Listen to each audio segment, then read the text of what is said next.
memang lagi rame banget film tentang Walid. Walid Nak Dewi. Gue juga baru ngikutin belakang waktu. Tapi yang bikin gue lebih shock lagi, ternyata kejadian yang difilmkan itu diangkat dari cerita nyata. Dan itu datang dari pengakuan orang yang ada di sebelah gue. Kenapa? Karena dia lah Walid itu katanya. Iya, jadi ini panggilannya Pak Satrio.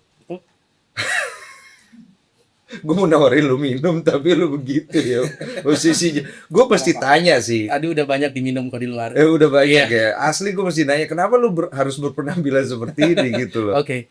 Iya, jadi kalau saya cerita dari sejarah daripada, saya tidak akan menyentuh langsung daripada film B itu.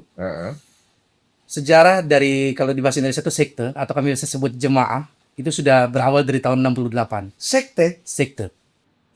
Jadi kalau kami di dalam, kalau saya bicara sejarah, sekte ini atau jemaah ini sudah ada dari tahun 68. Nah, pada saat itu dibuka oleh kami, kita kenal, kita sebut A saja, di salah satu panggilan, ada dengan bahasa Arab, kalau dalam bahasa Indonesia itu sebutnya ayah. Pada saat itu berjumlah kurang lebih 7 orang. Oke. Nah, sekte itu, dia melakukan pengajiannya itu di salah satu rumah, disebut rumah RP, saya sebut seperti itu, di Malaysia. Rumah apa? RP. RP. Apa itu? Rumah RP itu singkatan. Ada kata rumah yang belakang dari salah satu warna. Oke. Seperti itu. Oke. Nah, terus berkembang tahun 70-an. Kalau di dalam kami disebut itu mungkin tarbiyah ya. Tarbiyah itu ya sistem pendidikan di dalam di tahun 70-an. Maaf, aku coba bayangin, itu kayak pesantren gitu atau bukan sih? Pada masa awal betul berupa pesantren. Tapi kalau di Malaysia lebih dikenal dengan kata pondok aja biasa. Kalau di Indonesia pesantren, pondok pesantren. Oke. Terus. Nah, di tahun 70-an itu datanglah ada seorang yang turun dari Indonesia. Saya tidak usah sebut, pokoknya di salah satu daerah di Sumatera.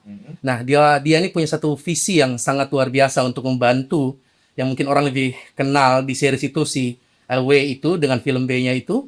Nah, dia ini memberikan satu visi bahwa kalau kita mengembangkan satu jemaah ini tidak hanya berupa pengajian saja. Makanya dibukalah untuk menjaga kehalalan makanan di dalam. Nah, dibuatlah di sana disebut kilang-kilang atau pabrik-pabrik. Masih awalnya masih mini-mini. Masih ya ada pabrik mie, ada pabrik tahu. Banyak sistem yang dibuat. Ada sistem ekonominya juga, ada sistem dakwahnya juga. Sistem musiknya juga ada. Kalau dalam Islam dikenal dengan nasyid atau senandung. Dari situ berkembang kurang lebih tahun 80-an mendekati tahun 90-an ada sekitar mungkin ada beberapa ribu orang, dan itu memang abang-abang saya dekat karena saya ini yang